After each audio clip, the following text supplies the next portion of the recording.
3.5 ಅಂಗಲ ಇರೋ ಈ ಜಾಗದಲ್ಲಿ 300 ಜನ ವಾಸ ಮಾಡಿದ್ರೆ ಮಾತುಗಳು ಹಿಂಗೆ ಬರೋದು.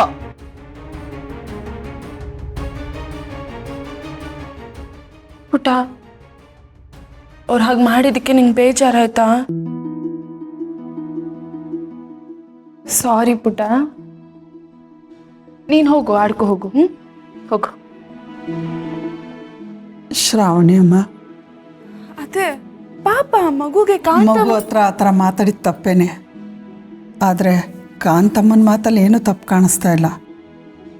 ಅವ್ರ ದೃಷ್ಟಿಯಿಂದ ನೋಡಿದ್ರೆ ಅವ್ರು ಹೇಳಿದ್ದೆಲ್ಲ ಸರಿಯಾಗೇ ಇದೆ ಅಲ್ವಾ? ಒಟ್ಟಾರೆ ಎಲ್ಲ ಸರಿ ಹೋದರೆ ಸಾಕು.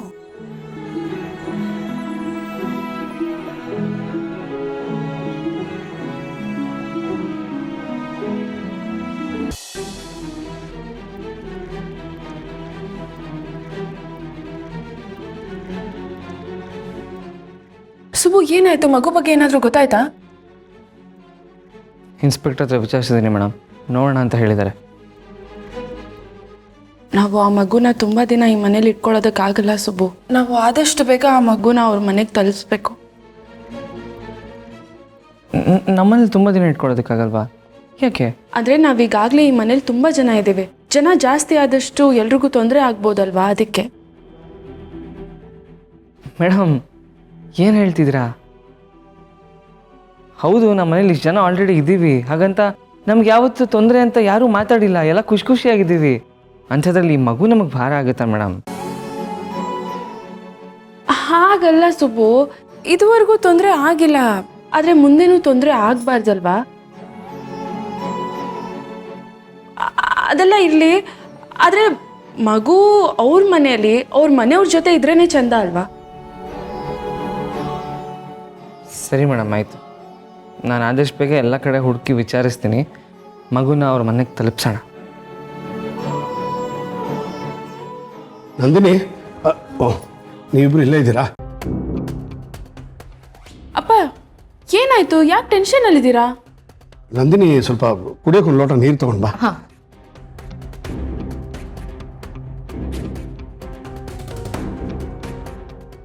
ತಗೊಳ್ಳಿ. ಎಲ್ಲಿ ಹೋಗಿದ್ರಿ ವೀರು ನೀವು? ಇಷ್ಟೊತ್ತು ತನಕ ನೀವು ಮನೇಲೆಲ್ಲೂ ಕಾಣಿಸ್ಲೇ ಇಲ್ಲ. ಎಲ್ಲಿ ಹೋಗಿದ್ರಿ? ಅದೆಲ್ಲ ಇರಲಿ ನಂದಿನಿ, ಆ ಮಗು ಬಗ್ಗೆ ಒಂದು ಇಂಪಾರ್ಟೆಂಟ್ ಸುಳಿವು ಸಿಕ್ಕಿದೆ. ಏನು? ಆ ಮಗು ಬಗ್ಗೆ ಸುಳಿವು ಸಿಕ್ತಾ? ಅಂದರೆ ಅವಳಿಗೆ ಅಪ್ಪ ಅಮ್ಮ ಇದ್ದಾರೆ, ಯಜಮಾನ್ರೆ? ಮನೆಯವರೆಲ್ಲ ಇದ್ದಾರಾ? ಎಲ್ಲರೂ ಇದ್ದಾರೆ. ಅವಳಿಗೆ 100 ಕೋಟಿ ಆಸ್ತಿ ಇದೆ.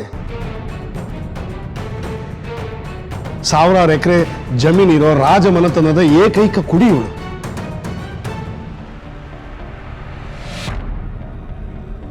ವೀರು, ಏನು ಹೇಳ್ತಾ ಇದ್ದೀರಾ? ಆ ಮಗು ರಾಜಮನೆತನದ ಹುಡುಗಿನ?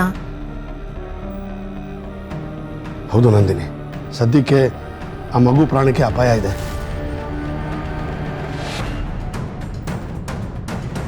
ಯಾವುದೋ ಗಲಾಟೆಯಲ್ಲಿ ಅವಳ ಮೇಲೆ ನಡೆದಿರೋ ಅಟ್ಯಾಕಲ್ಲಿ ಅವಳು ತಪ್ಪಿಸ್ಕೊಂಡಿದ್ದಾಳೆ. ನಮಗೆ ದೇವ್ರ ಸನ್ನಿಧಿಲಿ ಸಿಕ್ಕಿದ್ದಾಳೆ.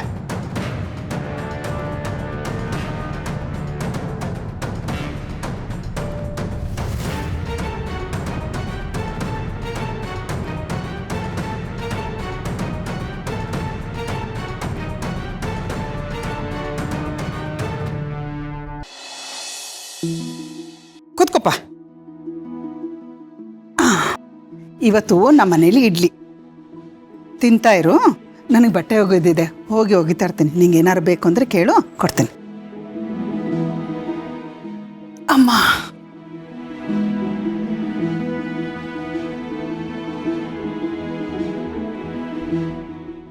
ನಡೆಯುವೆ ಜೊತೆ ನೆರಳಂತೆ, ಬಯಸುವೆ ಕೊನೆಗಿರದಂತೆ. ದರಿದ್ರವೇ ನೋಡು, ಪ್ರತಿಯೊಬ್ಬರು ತಿನ್ನುವ ಅನ್ನದ ಅಗುಳಿನ ಮೇಲೆ ತಿನ್ನುವವರ ಹೆಸರು ಬರೆದಿರುತ್ತಂತೆ. ಆದ್ರೆ ನೀನು ದರಿದ್ರ. ಈ ಮನೆಗೆ ಬಂದ ನಂತರ ನಾನು ತಿನ್ನುವ ಪ್ರತಿಯೊಂದು ಅಕ್ಕಿಯನ್ನು ಆ ವಿಶಾಲವಾದ ಅಕ್ಷಿ ನೆನೆಸಿ ರುಬ್ಬಿ ಇಡ್ಲಿ ಮಾಡಿದ್ದಾಳೆ. ನೀನು ಈ ಮನೆಗೆ ಬರದೇ ಇದ್ದಿದ್ರೆ ನನ್ನ ಪಾಲಿನ ಇನ್ನೂ 2 ಇಡ್ಲಿ ನನಗೇ ಸೇರ್ತಿತ್ತು. ಮಗು ತಿನ್ನೋ ಅನ್ನದ ಮೇಲೆ ಕಣ್ಣು ಹಾಕಿದ್ರೆ ಒಳ್ಳೇದಾಗಲ್ಲ. ಅಯ್ಯಯ್ಯೋ, ಈಗೇನು ಬಹಳ ಒಳ್ಳೇದಾಗ್ತಿದೆ. ಇಷ್ಟಕ್ಕೂ ಮಗು ತಿಂತಾ ಇರೋದು ಅನ್ನ ಅಲ್ಲ, ಇಡ್ಲಿ. ಕಿತ್ಕೊಂಡು ತಿನ್ನೋ ಬುದ್ಧಿ ಇರೋರ್ಗೆ ಒಳ್ಳೆ ಮಾತು ಕಿವಿಲಿ ಇಳಿಯಲ್ಲ ಅನ್ಸುತ್ತೆ. ಯಾಕೋ ನನಗೆ ಇತ್ತೀಚೆಗೆ ಬೇಟೆ ಆಡೋ ಆಸೆ ಜಾಸ್ತಿ ಆಗ್ತಿದೆ. ಹೆಣ್ಣು ಮಕ್ಕ ಫ್ಲಾಶ್ ಕಟ್. ನಾನು ಈ ಆಟದಲ್ಲಿಲ್ಲ ಅಣ್ಣ. ಈ ಸರಿ ರಾಕಿ ಆವೃತ ಚಂದ.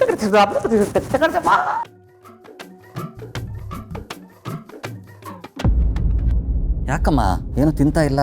ಇಡ್ಲಿಗೆ ಸಕ್ಕರೆ ಅಥವಾ ತುಪ್ಪ ಏನಾದರೂ ಬೇಕಾ? ಏನಾದರೂ ಬೇಕಿದ್ರೆ ವಿಶಾಲ ಆಂಟಿ ಅಂತ ಇದ್ದಾರೆ, ಅವ್ರನ್ನ ಕೇಳು, ಅವ್ರು ಕೊಡ್ತಾರೆ. ಆಯ್ತಾ?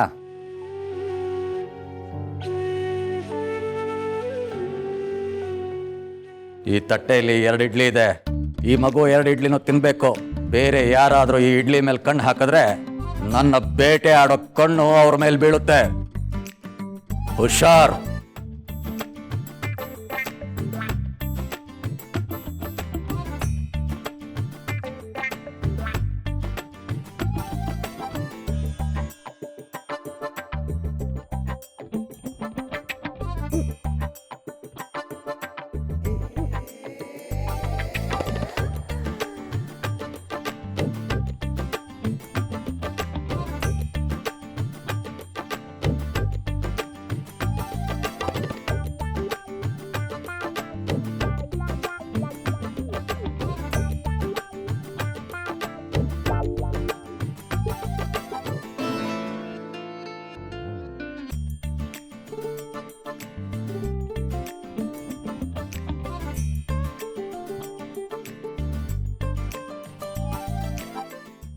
ಅಯ್ಯ,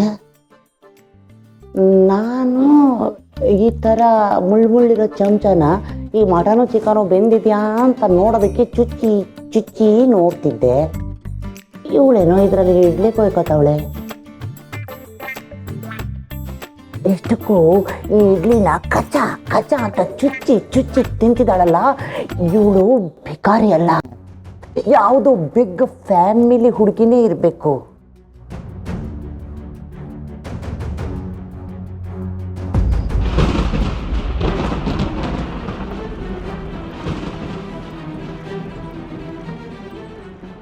ಅಪ್ಪ ಹೇಳಿದ ಮಾತು ನಿಜ ಅನ್ಸುತ್ತೆ ಸುಬ್ಬು. ಇವಳು ನಿಜವಾಗ್ಲೂ ಅಷ್ಟು ದೊಡ್ಡ ಶ್ರೀಮಂತರ ಮಗಳ? ಹ್ಞೂ ಮೇಡಮ್, ಯಜಮಾನ್ರು ಇನ್ಫಾರ್ಮೇಷನ್ ಕಲೆಕ್ಟ್ ಮಾಡಿದಾರೆ ಅಂದಮೇಲೆ ಅದು ಸತ್ಯನೇ ಆಗಿರುತ್ತೆ. ಹೇಳಿದ್ರಲ್ಲ, ಮಗು ಯಾವುದೋ ಅಟ್ಯಾಕಿಂದ ತಪ್ಪಿಸ್ಕೊಂಡಿರೋದು ಅಂತ.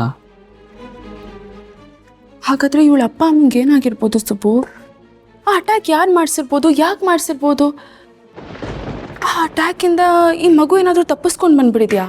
ಅಥವಾ ಇವಳನ್ನ ಬಿಟ್ಟು ಇವಳ ಅಪ್ಪ ಅಮ್ಮಂಗೆ ಏನಾದರೂ ಮಾಡಿಬಿಟ್ಟಿದಾರಾ?